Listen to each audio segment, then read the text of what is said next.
Hai semuanya, terima kasih ya telah mengklik video ini. Sekarang aku akan menceritakan kembali kelanjutan film dari Descendant of the Sun. Pasukan Yu Jin baru saja menyelesaikan tugas luar negerinya. Kemudian datanglah komandan mereka, yang menugaskan mereka untuk berlibur ke Uruk. Ini bukanlah liburan, melainkan tugas luar negeri mereka. Di sini Yu Jin sedang mencari Moyun. Kemudian perawat menjawab Moyun ada di televisi. Lalu Yu Jin menunggu Moyun di rumahnya. Kemudian datanglah Moyun dengan mobilnya. Kemudian mereka berbicaralah di sebuah kafe. Intinya di situ Yu Jin sudah kehilangan sahabat karibnya selama bertugas. 그들과 내 일이고 나와 내 가족, 강 선생과 강 선생 가족, 그 가족의 소중한 사람들. Yu Jin adalah seorang tentara yang memiliki banyak rahasia. Karena itu, Moyun menolak cinta Yu Jin dan pergi meninggalkan Yu Jin seorang diri di dalam kafe. Di sini Yu Jin sedang melap-lap kaca, kemudian datanglah Dayong yang menghampiri Yu Jin. Mereka adalah dua pria yang sedang galau. Saat ini mereka sudah berada di Uruk. Kemudian datanglah Dayong yang menghampiri Yu Jin. Dayong menawarkan kopinya, sedangkan Yu Jin dia ingin minum air putih saja. Dan mereka pun cheers bersama.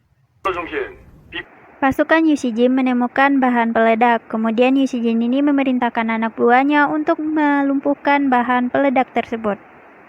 Kemudian Yu Jin dipanggillah oleh atasannya dan dia dimarahi oleh atasannya tersebut. Di sini Yu Jin malah memarahi Dayong karena tidak menghentikannya. Kemudian mereka diteriakilah oleh atasan mereka tersebut. Sehingga mereka dihukum karena telah melumpuhkan bahan peledak tadi.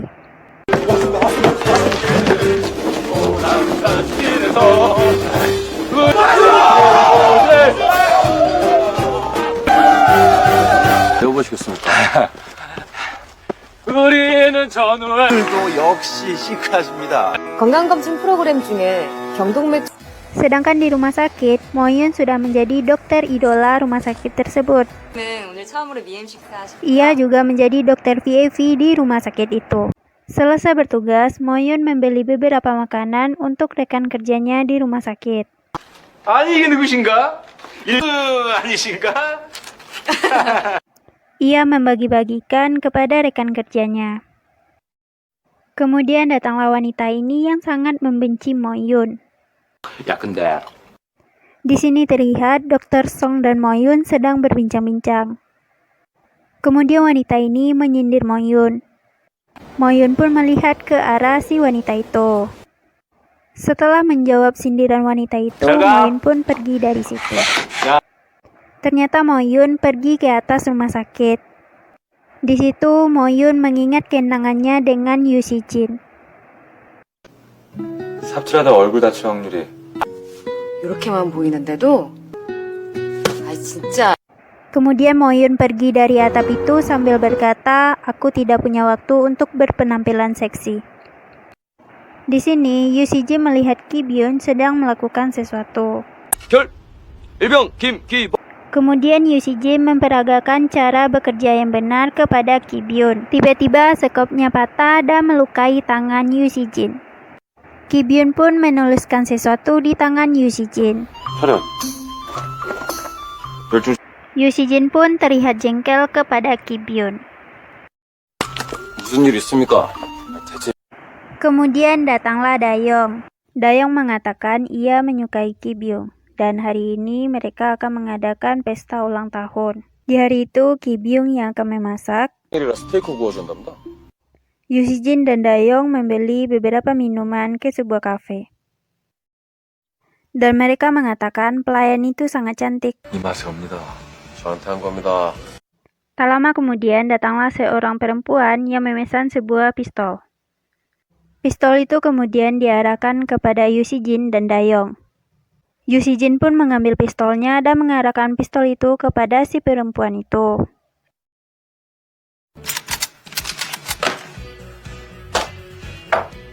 Kemudian perempuan itu mengambil pistolnya kembali. Ternyata perempuan itu membeli pistol untuk melindungi dirinya sendiri.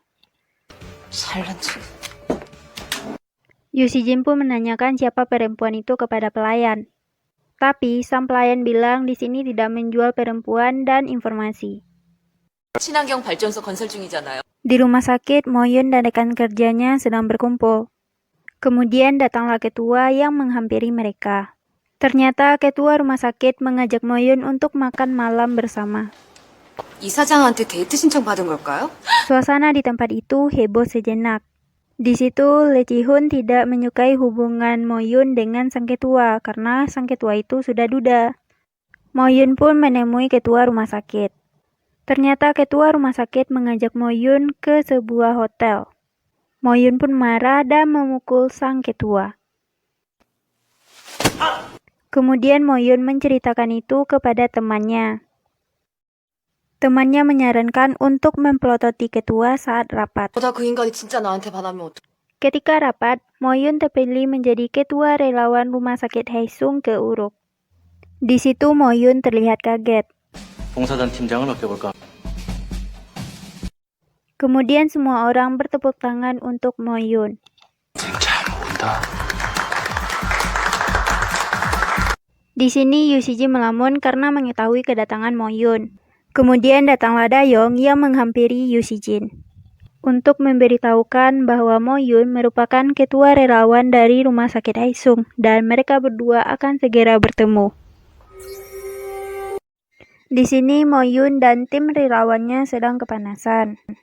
Mereka semua sedang menunggu orang yang akan menjemput mereka di bandara itu. 인생. Tiba-tiba telepon Dr. Song berbunyi. Ternyata telepon itu dari ketua rumah sakit. Sang ketua rumah sakit itu ingin berbicara dengan Moyun. Moyun pun mengangkat telepon dari sang ketua. Sang ketua berkata jika Moyun berubah pikiran, dia tidak akan jadi mengirim Moyun ke Uruk. Tapi Moyun bilang dia tidak akan berubah pikiran, karena dia tidak lagi menghormati ketua semenjak sang ketua ini mengajaknya pergi ke hotel. Dan dia akan mengundurkan diri sepulang kerja relawannya dari Uruk, dan dia akan membangun klinik sendiri. Semua tim terlihat kaget mendengar percakapan Moyun. 아셨어요? Dan mereka pura-pura kebingungan. Tiba-tiba datanglah helikopter yang datang menjemput mereka. Selendang Moyun pun diterbangkan oleh angin. Kemudian Moyun berlari untuk mengambil selendangnya, tetapi selendangnya terbang kembali. Lalu terlihatlah tentara yang keluar dari helikopter tersebut. Ternyata tentara itu dipimpin oleh Yu Si-jin. Di situ Moyun terlihat terpana melihat Yu Si-jin. Yu Si-jin pun melewati Moyun. Mereka berdua berkata, bukankah itu tentara yang pernah datang ke rumah sakit kita?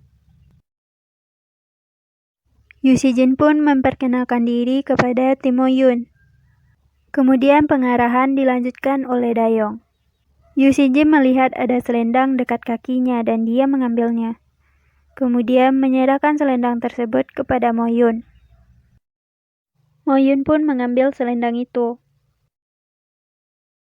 Moyun dan timnya tiba di tempat penginapan di Uruk. Dan mereka diberi sambutan oleh para tentara. 환영합니다.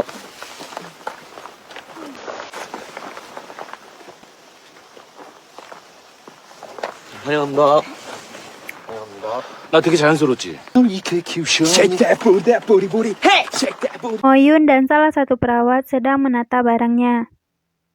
Kemudian datanglah Ki Byun yang menghampiri mereka. 기억 안 나십니까?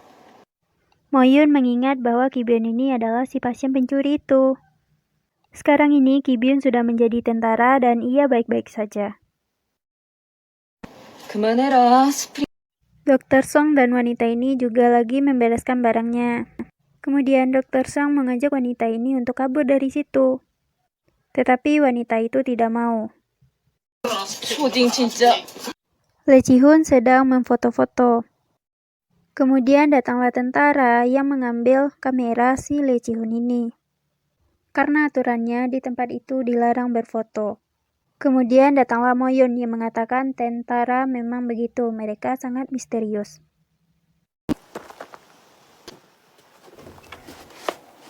Di situ Yu Si-jin pura-pura tidak melihat Moyun. Padahal Yu Si-jin menatap Moyun di dalam kaca. Yu Si-jin pun menyerahkan kotak itu kepada Dayong.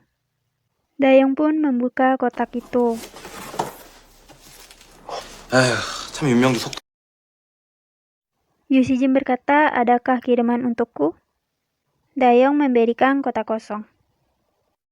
근데 Dayong bilang, kirimanku sedang berada di perjalanan. Ternyata kiriman Dayong itu adalah Minju. Minju minta izin kepada ayahnya untuk bertugas ke Uruk. Moyun dan temannya sedang berkomunikasi lewat HP. Tiba-tiba jaringan HP-nya putus. Moyun mendengar sesuatu dan dia menghampiri. Ternyata itu adalah anak-anak yang sedang bermain. Moyun melihat salah satu anak-anak yang memakan besi. Moyun pun melarang anak tersebut. Moyun pun turun dan mengabaikan kata warning di situ. Kemudian Moyun memberikan makanan kepada anak itu. Akhirnya anak yang lain juga meminta makanan tersebut kepada Moyun. 다 줄 수 없으면 Lalu datanglah Yu Si-jin memperingatkan, kalau ada satu makanan lebih baik tidak dibagikan. Yu Si-jin pun memperingati Moyun karena telah melewati batas area. Yu Si-jin juga menyuruh anak-anak untuk pergi bermain. Kemudian Moyun pamit untuk pergi dan menginjak sesuatu. Yu Si-jin bilang Moyun telah menginjak ranjau. Dan Yu Si-jin berupaya untuk menggantikan posisi si Moyun ini.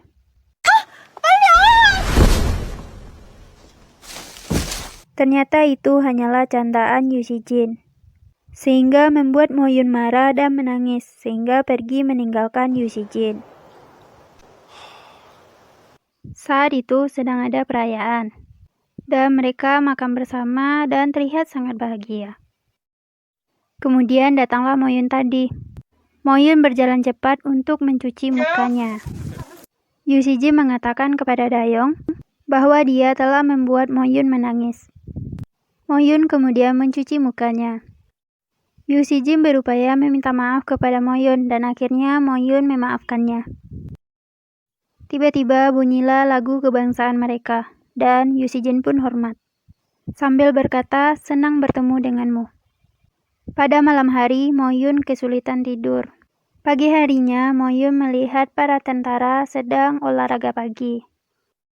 Mereka bertiga terlihat bahagia melihat pemandangan itu. Kemudian datanglah Yu Si-jin yang menghampiri Moyun. Tapi Moyun menyuruh Yu Si-jin ini untuk minggir sedikit. Karena ia ingin melihat pasukan tentara yang sedang olahraga pagi. Karena Yu Si-jin ini selalu dicuekin, Yu Si-jin pun menyuruh para pasukannya untuk kembali ke asrama dan latihan mereka telah usai. Yu Si-jin pun kembali menghalangi pemandangan Moyun. Pagi ini para dokter sedang bersiap-siap untuk melayani para tentara. Tetapi para tentara itu mendekati Moyun karena mereka berharap Moyunlah yang akan memeriksa mereka. Namun Moyun malah memanggil Yu Si-jin sebagai orang pertama yang akan dia suntik. Saat penyuntikan dilakukan, Moyun ini malah bercanda kepada Yu Si-jin. Itu adalah bentuk balas dendam Moyun kepada Yu Si-jin karena telah mengerjainya pada waktu itu. Tiba-tiba datanglah seseorang. Orang ini mengucapkan terima kasih kepada mereka semua. Lalu terdengarlah sesuatu. Ternyata itu adalah truk yang mengalami kecelakaan. Yu Si-jin pun pergi ke lokasi. Di situ ada seseorang yang mengaku bahwa dia adalah PBB. Ternyata orang itu bukanlah PBB. Karena mereka juga memiliki senjata dan mereka ini juga memiliki tato. Mereka adalah orang-orang yang menyelundupkan senjata ke lokasi itu. Mereka pun diserahkan kepada polisi. Yu Si-jin telah kembali dari insiden tadi. Kemudian Mo-yun menemui Yu Si-jin. Mo-yun bilang kepada Dayong bahwa dia sedang membutuhkan wifi. Tetapi Dayong ini bilang kepada Mo-yun bahwa warga sipil tidak boleh mengakses internet di sini. Tapi dia menyarankan Mo-yun ikut saja dengan kaptennya. Pasti kaptennya akan bersenang hati untuk mengantar Mo-yun. Yu Si-jin pun mengantar Mo-yun. Di dalam mobil mereka berbincang-bincang.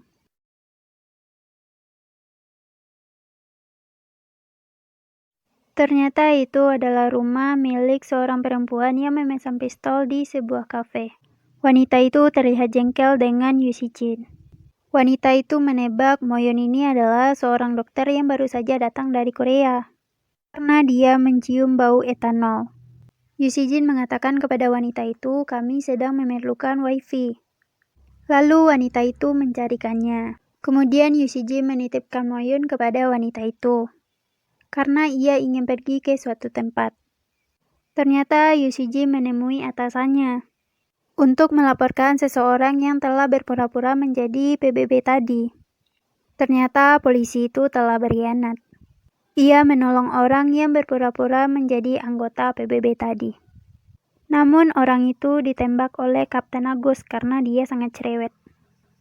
Di sini atasan Yu Si-jin menasihati Yu Si-jin agar tidak membuat kesalahan karena mereka akan mendapatkan promosi jabatan.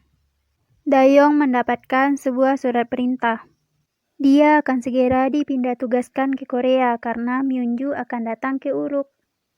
Ya, karena hubungan Dayong dan Myunju ditentang oleh ayahnya Myunju.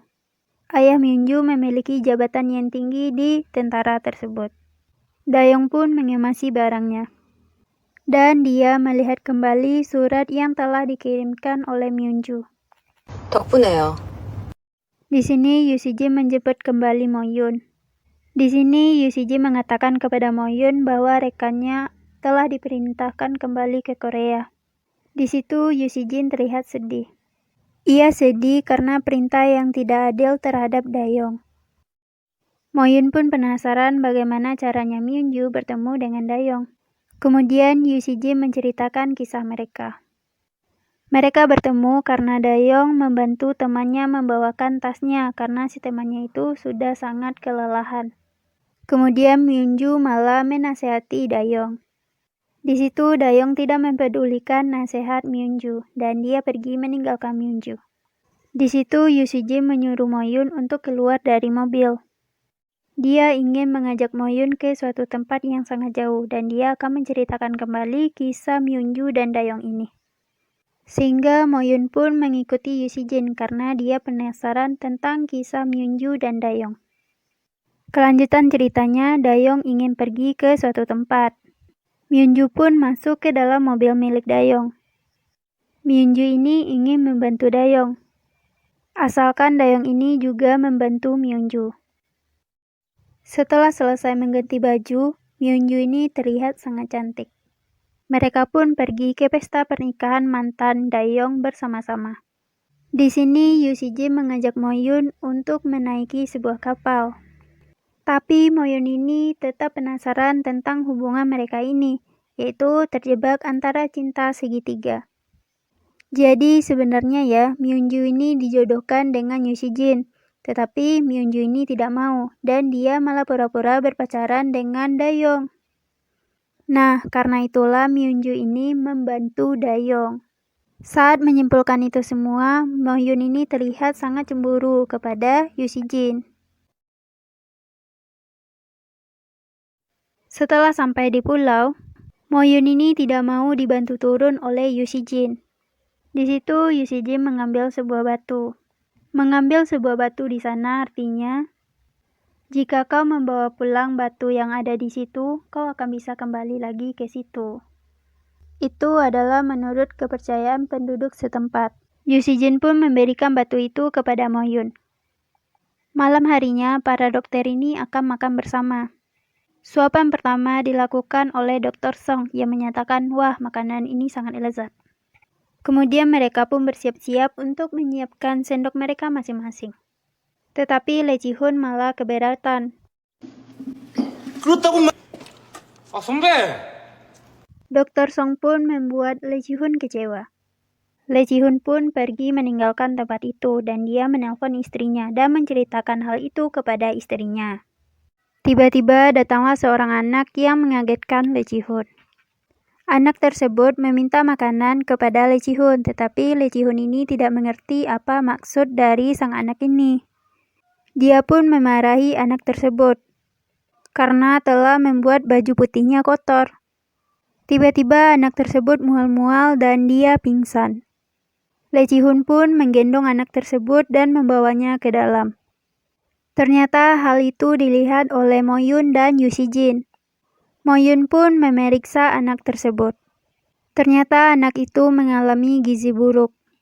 Lee Ji-hoon pun pergi untuk mengambil beberapa obat.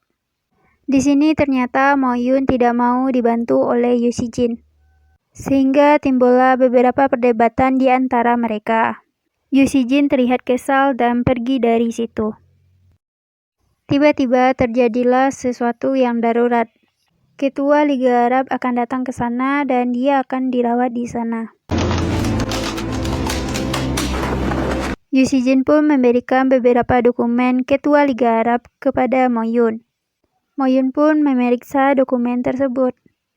Catatan dokumen tersebut banyak yang disensor, sehingga mereka kesulitan untuk membaca dokumen itu. Ketua Liga Arab itu adalah pasien VIP, jadi dia itu diperiksa oleh dokter yang khusus. Ketua Liga Arab pun tiba. Mo-yoon dan timnya pun melakukan pemeriksaan. Ternyata pasien itu harus dioperasi, tetapi dihalangi oleh para pengawalnya. Sehingga terjadilah perlawanan antara Yoo Si-jin dan para pengawal tersebut.